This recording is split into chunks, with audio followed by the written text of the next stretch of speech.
Hello வணக்கம் மக்கள், இது நான் உங்கள் ஜோஸ்வின் ஆண்ட்ரூஸ். அண்ட் இந்த வீடியோல நம்ம பார்க்க போறது 2025ல நிஞ்சா 300 வாங்கலாமா வேண்டாமா, whether it's a good choice or not, அததான் நம்ம இந்த வீடியோல பார்க்க போறோம். ஃபுல்லா பாருங்க இந்த வீடியோவை.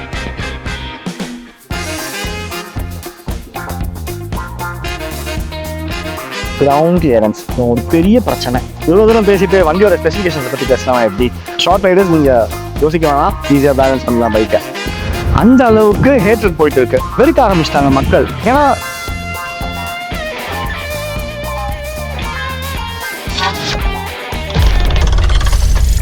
கவாசக்கினாலே ட்ரீம் பைக்குன்னு ஒரு ஸ்டாண்டர்ட்ஸ் எடுத்து வந்து வச்சுட்டாங்க. 7th ஸ்டாண்டர்டில் நான் பார்த்தேன் ஃபஸ்ட் டைம் நேரில் இந்த வண்டியை. அப்போ பிடிச்சது. அப்பத்துலேருந்தே வந்து வாங்கணும்னு சொல்லிட்டு ரொம்ப ஆசைப்பட்டேன். 12 இயர்ஸ்க்கு அப்புறமா ஃபைனலாக நான் வந்துட்டு 2023 அக்டோபரில் இவனை வாங்கினேன். இவனோட பேரை நான் ஃபஸ்ட்டு சொல்லணும், அதை நான் உங்ககிட்ட இது வரைக்கும் சொன்னதே கிடையாது. இவன் பேர் ஆம்னிட்ரிக்ஸ். பெண்டன் பிடிக்கும், இவன் கொஞ்சம் பச்சை கலர்ல இருக்கானா, ஸோ அதனால நம்ம வந்து இவனுக்கு ஆம்னிட்ரிக்ஸ்னு பேர் வச்சிருக்கேன். ஏன் இவனை 2025ல வாங்கக்கூடாது அப்படின்னு சொல்றதுக்கான காரணத்தை நம்ம இந்த வீடியோல பார்ப்போம். ஃபர்ஸ்ட் பாயிண்ட், இன்னும் அனலாக் கிளஸ்டர் தான் கொடுக்குறாங்க, டிஜிட்டல் கிளஸ்டர் கிடையாது. டெக்னாலஜி வந்து பயங்கரமாக டெவலப் ஆயிடுச்சு. ஆனால் இன்னும் இவங்க வந்து பார்த்தீங்கன்னா ஒரு செமி டிஜிட்டல் கிளஸ்டர் தான் கொடுக்குறாங்க. ஃபேவரட் பார்ட் என்னடானா நம்மளோட டாக்கோமீட்டர். ஸோ எல்லாருக்குமே அந்த ஆர்பிஎம் அப்படி மேலே ஏறி ஒரு கியர் ஷிஃப்ட் பண்ணும்போது ஒரு ஃபீலு சூப்பராக இருக்கும். என்னதான் அந்த டாக்கோமீட்டர் ஃபீல் நல்லா இருந்தாலும் 2025ல இன்னும் வந்து ஒரு அனலாக் கிளஸ்டர் கொடுக்குறது செமி டிஜிட்டல் அவங்கள பொறுத்த வரைக்கும். ஏன்னா வந்து ஸ்பீடு வந்து உங்களுக்கு டிஜிட்டல் கிளஸ்டர் தான் வரும். டாக்கோமீட்டர் வந்து உங்களுக்கு, அதாவது ஆர்பிஎம் மீட்டர், அதை தான் டாக்கோமீட்டர்னு சொல்லுவோம்.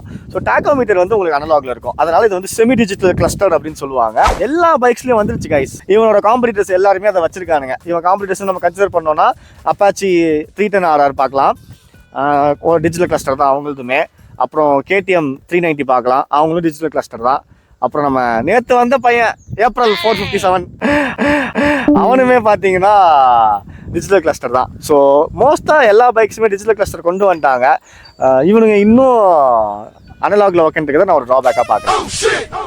செகண்ட் பாயிண்டாக நான் பார்க்குறது, ஃபீச்சர்ஸ்னு சொல்லிக்கிற அளவுக்கு பெருசாக எதுவுமே கிடையாது கைஸ். இப்போ வர வண்டியில் பார்த்தீங்கன்னு வச்சுக்கோங்களேன், DTE இருக்குது. DTEனா டிஸ்டன்ஸ் டு எம்டி, அதாவது நீங்கள் ஒன்ஸ் ஃபியூவல் போட்டதுக்கப்புறமா இருக்கிற ஃபியூவல் வச்சு எவ்வளோ தூரம் போகுன்றத நம்மளோட எலக்ட்ரானிக்ஸை வந்து கால்குலேஷன் பண்ணி கொடுத்துரும். ஓகேங்களா, அந்த ஃபீச்சர் இதில் கிடையாது. அடுத்தது பார்த்தீங்கன்னா ஆவரேஜ் ஸ்பீட் இண்டிகேட்டர், அதுவும் கிடையாது. மூணாவது பாயிண்டாக நான் பார்க்குறது, டெலிஸ்கோபிக் ஃபோக்ஸ் தான் கொடுத்துருக்காங்க, USD ஃபோக்ஸ் இல்லை. அதுக்கான வித்தியாசத்தையும் நான் வந்து தெளிவாக உங்களுக்கு சொல்கிறேன். இப்போதைக்கு நம்ம பேசிக்காக என்னென்னு பார்த்துடலாம். ஸோ இன்னர் டியூப் அவுட்டர் டியூப்னு இருக்கும். ஸோ உங்களுக்கு டெலிஸ்கோபிக்கில் பார்த்தீங்கன்னா அவுட்டர் டியூப் கீழே வந்துடும். ஓகேங்களா, ஸோ அதனால் டோட்டல் வெயிட்டுமே உங்களுக்கு வீலில் தான் வந்து உக்கரும். அதனால் உங்களுக்கு பெரிய கம்ஃபர்ட் இருக்காதுன்னு சொல்லலாம். ஒரு நல்ல சஸ்பென்ஷன் இருக்காது, ஸ்டெபிலிட்டி இருக்காதுன்னு சொல்லலாம். இன்னொன்று வந்து பார்த்தீங்கன்னா USD, அதாவது அப்சைட் டவுன் ஃபோக்ஸ்னு சொல்லுவோம். அதில் வந்து பார்த்தீங்கன்னா வெயிட் கொஞ்சம் பேலன்ஸ்டாக இருக்கும் அண்ட் அதோட மேக்கிங் காஸ்ட் அதிகம்.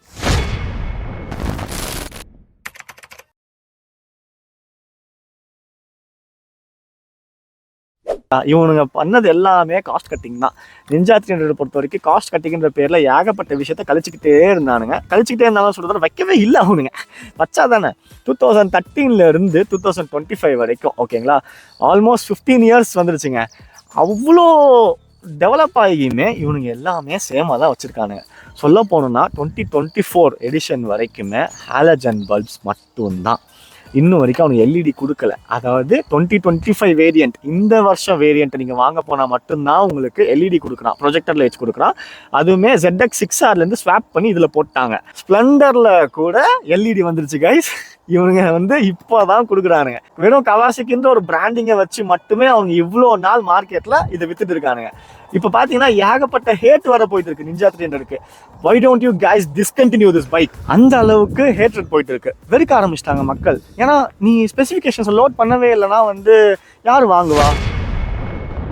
வெறும் பிராண்டிங்கை வச்சு நீ வந்து இவ்வளோ நாள் மார்க்கெட்டிங் பண்ணிட்ட, இப்போ கொஞ்சம் லோட் பண்ணோம்ல ஸ்பெசிஃபிகேஷன்ஸை. குயிக் ஷிஃப்டர் இல்லை கைஸ், பெருசாக தேவைப்படாதுன்னு வச்சுக்கோங்களேன். ஆனால் கொடுக்கலாம்ல, கொஞ்சம் பூஸ்ட் பண்ணலாம்ல மார்க்கெட்டை. அது ஒரு பாயிண்ட்டாக நான் வந்து கன்சிடர் பண்ணுறேன். குயிக் ஷிஃப்டர்னா என்ன? குயிக் ஷிஃப்டர்னா ஒன்றுமே இல்லை, நான் உங்களுக்கு சிம்பிள் அண்டர்ஸ்டாண்டிங்கில் சொல்கிறேன். கிளச்சை பிடிக்காம நீங்கள் கீர் போட்டிங்கனாலும் உங்கள் வண்டிக்கு எதுவும் பெரிய டேமேஜ் ஆகாது. அதுதான் வந்து குயிக் ஷிஃப்டர். சரிங்களா? சென்சார் இருக்கும், அந்த சென்சார் வந்து ECUக்கு ஒரு சிக்னல் சென்ட் பண்ணும் இவங்க கீர் ஷிஃப்ட் பண்ண போகிறான்றதை. ஸோ வந்துட்டு நீங்கள் கிளச்சை எங்கேஜ் பண்ணாமே நீங்கள் வந்து கீர் ஷிஃப்ட் பண்ணுறீங்க அப்படின்ற போது அது உங்களுக்கு வந்து ஹெல்ப் பண்ணும். அவ்வளோதான். அடுத்த பாயிண்டாக பார்க்குறது ட்ராக்ஷன் கண்ட்ரோல் இல்லை. ஸோ ட்ராக்ஷன் கண்ட்ரோல் தான் என்னன்னு சொல்லிடுறேன், சிம்பிள் டேர்ம்ஸில் சொல்கிறேன். நீங்கள் நின்றுட்டு இருக்கீங்க, கீழே கொஞ்சம் மண் அதிகமாக இருக்குது, இல்லை ஜல்லடை இருக்குது, குட்டி கல்லெல்லாம் இருக்குது, நீங்கள் த்ராட்டில் பண்ணுறீங்க. அப்போ வந்து உங்கள் ஒரு வீல் ஸ்பின் நடக்கும் பார்த்தீங்களா, அந்த வீல் ஸ்பின்னை ஒரு லெவலாக எடுத்துகிட்டு போய் கண்ட்ரோல் பண்ணுறதுக்கும் வண்டி தூக்காமல் இருக்கிறதுக்கும் ஸ்கிட் ஆகாமல் இருக்கிறதுக்கும் யூஸ் பண்ணுறது தான் ட்ராக்ஷன் கண்ட்ரோல். ஸோ அதுவுமே இல்லை. இப்போ பார்த்தீங்கன்னா பஜாஜோட NS400 கூட கொண்டு வந்துட்டாங்க இப்போ. ஸோ நம்ம வண்டியில் இல்லாத போது என்னடா இதை நம்ம இவ்வளோ விலை கொடுத்து ஒரு வண்டியை வாங்குகிறோம், இவன் இந்த ஃபீச்சர்ஸை கூட ஆட் பண்ணலையேன்ற போது எனக்கு கொஞ்சம் சங்கட்டமாக தான் இருக்குது. அதையும் நான் ஒரு பாயிண்ட்டாக நான் கன்சிடர் பண்ணுறேன். கடைசியாக நான் பார்க்குறது ஒரு டயர் அக்கர் கிடையாது. மழை காலத்தில் எவ்வளோ எரிச்சலாக இருக்கும் தெரியுமா? ஃபுல்லாக சேருங்க, இங்கே வரைக்கும் அடித்தா கூட பரவாயில்ல, அடிக்குது, ஏன் மண்டை வரை அடிக்குது. நான் ஃப்ரண்ட்டில் உட்காந்துருக்கேன், பில்லியன் உட்காந்தாங்கன்னா கண்டிப்பாக நெக்கு வரைக்கும் ஃபுல்லாக அடிச்சிடும் சேரு. இப்போ நான் தனியாக ஓட்டுறேன்னா எனக்குமே வந்து முது வரைக்கும் அடிக்குது. ஓகேங்களா? ஸோ அது ஒரு பெரிய ட்ராபேக்காக பார்க்குறேன். அட்லீஸ்ட் நீ ஒரு ஆக்சஸரியாவது அது கொடுறா, நான் தனியாக காசு கொடுத்து கூட வாங்கிக்கிறேன்னு பார்த்தா கவாசாக்கியில் மட்காடே இல்லைங்கிறான். என்கிட்ட டயர்டாக்கிறே இல்லைங்க, இருந்தால் தானேங்க நான் கொடுப்பேன் அப்படின்றான் அவன். அப்புறம் ஸ்டாக்கில் அவனுக்கு கொடுக்குறது ஒரு MRF டயரு, மட்டியான டயரு. ஆல்ரெடி இதுவே தேஞ்சிருச்சு, பார்த்தீங்கனாலே தெரியும். தேஞ்சிருச்சு, மாற்றணும். இவனையும் 20,000 ஓடிடுச்சு, கூடிய சீக்கிரம் நம்ம மாற்றிடுவோம். ஸோ அதுவுமே ஒரு ட்ராபேக் கைஸ். ப்ளூடூத் கனெக்ஷன் கூட இல்லைங்க, என் ஃபோனை கூட நான் அதில் கனெக்ட் பண்ண முடியாது. அந்த அளவுக்கு ஒரு ஃபீச்சர்ஸுமே கொடுக்காம வச்சுருக்கானுங்க இவனுங்க. 2025டா இது, புரிஞ்சுக்கோங்கடா, கொஞ்சம் ஃபீச்சர்ஸை லோட் பண்ணுங்கடா நீங்கள். இதெல்லாம் வந்து நான் ட்ராபேக்காக பார்க்குறேன். இவ்வளோ தூரம் பேசிட்டு வண்டியோட ஸ்பெசிஃபிகேஷன்ஸை பற்றி பேசலாம் எப்படி. ஸோ வண்டி வந்து பார்த்தீங்கன்னா 296cc liquid cool engine, twin cylinder. Obviously கண்டிப்பாக தெரிஞ்சிருக்கும், Ninja 300 is a twin cylinder engine and 38.88 bhp power produce பண்ணோம், 26 Nm ஆஃப் டார்க் ப்ரொடியூஸ் பண்ணோம். இதெல்லாமே கூகுள்லேயே இருக்கும், நீங்களே அதையே பார்த்துக்கலாம். அப்புறம் வந்து பார்த்தீங்கன்னா ஃபியூவல் கெப்பாசிட்டி 17 லிட்டர்ஸ். அது ஒரு நல்ல ஒரு அட்வான்டேஜாக நான் சொல்லுவேன். ஒரு வாட்டி ஃபியூவல் போட்டிங்கன்னா ஜம்முன்னு ஒரு 350 கிலோமீட்டர்ஸ் நீங்கள் போயிடலாம். பைக்கோட மைலேஜ் கைஸ் முக்கியமான விஷயம். பைக்கோட மைலேஜ் வந்து பார்த்தீங்கன்னா கம்பெனி கிளைம்டு 25 கிலோமீட்டர்ஸ். ஓகேங்களா? ஒரு 22லேருந்து 23 கொடுக்கும். நடத்திலாம் ஓட்டினீங்கன்னா 19 தாங்க, முக்குனாலே 19 தான் வரும். ஸோ நீங்கள் பொறுமையாக ஓட்டிங்கன்னா 23லேருந்து 25. நல்லா மெல்லமாக RPM 4 வச்சு மெயின்டைன் பண்ணி ஓட்டிங்கன்னு வச்சுக்கோங்களேன், சொலையாக 28. நான் ஓட்டி எனக்கு 28 வந்துச்சு. ஸோ அதனால் மைலேஜ் வந்து 28 கிலோமீட்டர்ஸ் நீங்கள் கன்சிடர் பண்ணிக்கலாம். நீங்கள் பொறுமையாக ஓட்டினீங்கன்னா. விரட்டி ஓட்டினா 25, கொஞ்சம் இன்னும் முறுக்கி ஓட்டினீங்கன்னா 19 தான் தருவோம் உங்களுக்கு. இப்போ வந்து நான் உங்களுக்கு ஒரு அட்வான்டேஜும் சொல்கிறேன், டிஸ்அட்வான்டேஜும் சொல்கிறேன். அட்வான்டேஜ்னு பார்த்தீங்கன்னா வண்டியோட ஹைட்டு ரொம்ப கம்மி, 780 mm தான் seat height. So short riders நீங்கள் கவலையப்பட வேணாம், கண்ணை மூட்டு வண்டி எடுத்துக்கோங்க, உங்களுக்கு ஈஸியாக பேலன்ஸ் பண்ணிக்கலாம், பிரச்சனை இருக்காது. இப்போ நான் வந்து பார்த்தீங்கன்னா 5.9, எனக்கு வந்து ரொம்ப ஈஸியாகவே நான் பேலன்ஸ் பண்ணலாம். ஓகேங்களா? நான் உட்காந்தாலும் சரி நின்னாலும் சரி எனக்கு நிறையாவே ஸ்பேஸ் கிடைக்குது. ஸோ ஷார்ட் ரைடர்ஸ் உங்களுக்கு பிரச்சனை இருக்காது, ஏன்னா வண்டி வந்து 780 mm தான், ஈஸியாக பேலன்ஸ் பண்ணிடலாம் பைக்கை. ஈவன் நாங்கள் டிஸ்அட்வான்டேஜ் கிரவுண்ட் கிளியரன்ஸ், இவன் ஒரு பெரிய பிரச்சனை. நான் நிறையா செலவு வேறு பண்ணேன் இவனுக்கு. ஸோ ஈஸியாக அடி வாங்குவான் கீழே. 140 mm தான் கிரவுண்ட் கிளியரன்ஸு. ஏதாவது சின்ன ஸ்பீட் பிரேக்கரில் ஏற்றி இறங்கினாலே அப்படி ஒரு தேயும், அப்படியே நெஞ்சை போட்டு கிழிக்கிற மாதிரி இருக்கும் அந்த ஃபீலிங்லாம். பில்லியன் ரைடர் உக்காண்டானா போதும், கண்டிப்பாக உங்களுக்கு ஸ்பீட் பிரேக்கரில் அடி வாங்குவான். அது ஒரு பெரிய ட்ராபேக்கு, அதை மட்டும் பார்த்துக்கோங்க.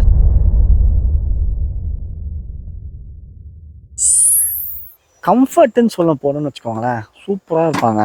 அந்த பைக் எர்கனாமிக்ஸ் அப்படின்னு பார்த்தீங்களா, அப்படின்னு இருக்கும். ஏன்னா இப்போ நான் இப்படி உட்காடுறேன், என்னோட ரைடிங் போஸ்டர் வந்து பார்த்தீங்கன்னா நான் இந்த ஸ்போர்ட்ஸ் பைக்கில் உட்கார ஃபீல் இருக்குல்ல, ஆனால் வந்து உங்களுக்கு அந்த பேக் பெயின்லாம் இருக்கவே இருக்காது. ஆனால் ஒரு ப்ராப்ளம், உங்களுக்கு ஓவரால் வெயிட் வந்து ஹேண்ட்பேரில் விழுறனால அந்த கை கொஞ்சம் பெயின் எடுக்கலாமே தவிர, ஆனால் உங்களோட பேக் பெயின் பெருசாக நீங்கள் பேக் பெயின்லாம் எக்ஸ்பீரியன்ஸ் பண்ண மாட்டீங்க. ப்ராப்பராக வச்சு ஓட்டுறீங்க, கரண்ட் மட்டும்தான் ரோட்டில் அப்படின்னு ஓட்டினீங்கன்னா கொஞ்சம் பிரச்சனை தான். ஆனால் வந்துட்டு நீங்கள் ப்ராப்பராக ஓட்டிங்கன்னா உங்களுக்கு பேக் பெயின்லாம் இருக்காது. ரைடிங் போஸ்டர் நல்லாயிருக்கும், அருமையான கம்ஃபர்ட்டு.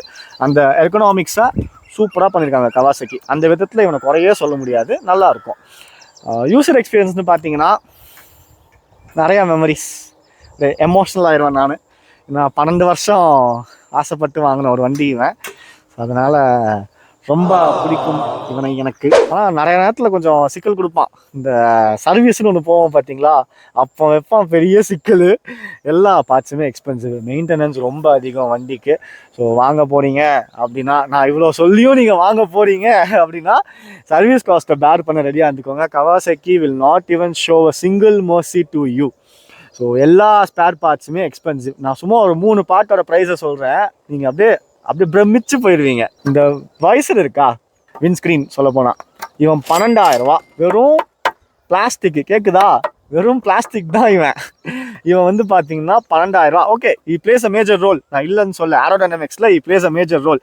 பட் ஆனால் 12,000 ரூபாங்க இது. Another one exhaust. நான் ஆக்சுவலாக வந்து ஸ்டாக்கை ரிமூவ் பண்ணிட்டேன்.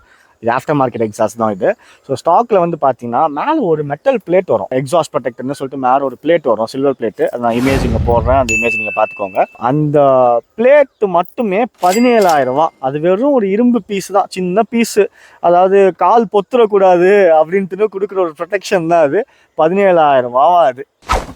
அடுத்ததாக பார்த்தீங்கன்னா இதோ ஃபெண்டரு, டெயில் ஃபெண்டரு, சரிங்களா. இவனுமே வந்து ஆஃப்டர் மார்க்கெட் தான் போட்டிருக்கேன். ஏன்னா என்னோட ஸ்டாக் வந்து உடஞ்சிருச்சு. சிக்னலில் நிற்கும் போது ஒருத்தன் வந்து சொருவிட்டான். ஸோ இதுக்கு நான் உடஞ்சதான் நேராக ஷோரூம் போனேன், இது மாற்றணும், இது உடஞ்சிருச்சு அப்படின்றேன். 4,500 ரூபாங்கிறானுங்க. டேய் இதெல்லாம் வெறும் ஃபெண்டர் தானடா, பிளாஸ்டிக் தானடா, அதுக்கு எதுக்குடா 4,500 ரூபா? இல்லை சார், 4,500 ரூபா தான், அதுவும் ஸ்டாக் இல்லை சார், நாங்கள் வர வச்சு தான் கொடுக்கணும் அப்படின்னா. உனக்கு ஒரு கும்பிடு, உன் ஷோரூமுக்கு ஒரு கும்பிடு அப்படின்னு சொல்லிட்டு நேராக போனேன். அமேசானில் லிங்க் கூட நான் கீழே போடுறேன், இது எங்கள் அமேசான் லிங்க் நான் கீழே போடுறேன் டிஸ்கிரிப்ஷனில், பார்த்துக்கோங்க. மோட்டோ கிராண்டைஸ் அப்படின்னு நினைக்கிறேன் அதோட பிராண்ட், எனக்கு சரியாக தெரில. ஓகே, ஃபிட்டிங்லாம் ஃபைன், கொஞ்சம் லைட்டாக இண்டிகேட்டர் மட்டும் ஆடுவான். நீங்கள் ஸ்டாக்லையுமே பார்த்தீங்கனாலுமே உங்களுக்கு இண்டிகேட்டர் ஆடுவான். ஸோ நம்ம அதுவுமே பண்ண முடியாது. இது 4,500 ரூபா கொடுத்து ஷோரூமில் சொன்னானுங்க. நான் இது 999 ருபீஸ்க்கு நான் வாங்கினேன். டிஸ்கிரிப்ஷன் கீழே இருக்குது, பார்த்துக்கோங்க. நான் 1000 குறை சொன்னாலும் my love for this bike will never fade. என்னோட ஆம்னிட்ரிக்ஸ், என்னோட புஜ்ஜு குட்டி, உனக்கு ஒரு முத்தா, குஞ்சுக்கு ஒரு முத்தா.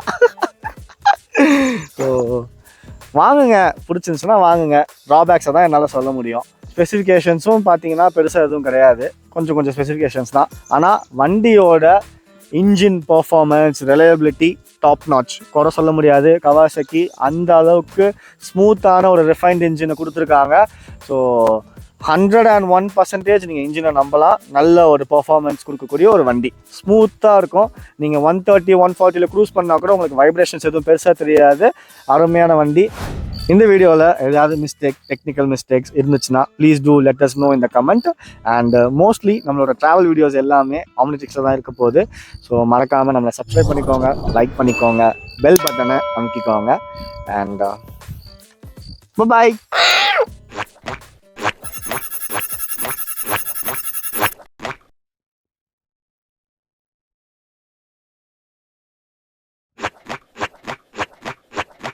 முக்கியமான விஷயத்த சொல்ல மறந்துட்டேன். இனிமேல் நம்ம எல்லா ட்ராவல் வீடியோஸ்லையும் நான் உங்களை நோமேட்ஸ்னு அட்ரஸ் பண்ண போகிறேன். நானும் ஒரு நோமேட் தான், நீங்களுமே ஒரு நோமேட் தான். So we will travel this world and explore everywhere. முடிஞ்ச அளவுக்கு நம்ம எங்கெல்லாம் நம்மளால சான்ஸ் கிடைக்குதோ அங்கெல்லாம் நம்ம ட்ராவல் பண்ண போகிறோம். ஸோ என்னோட ட்ராவல் ஜோனியில் நீங்களும் என்னோட பார்ட்டாக ஜாயின் பண்ணிக்கோங்க. Until then, signing off nomads. பாய்.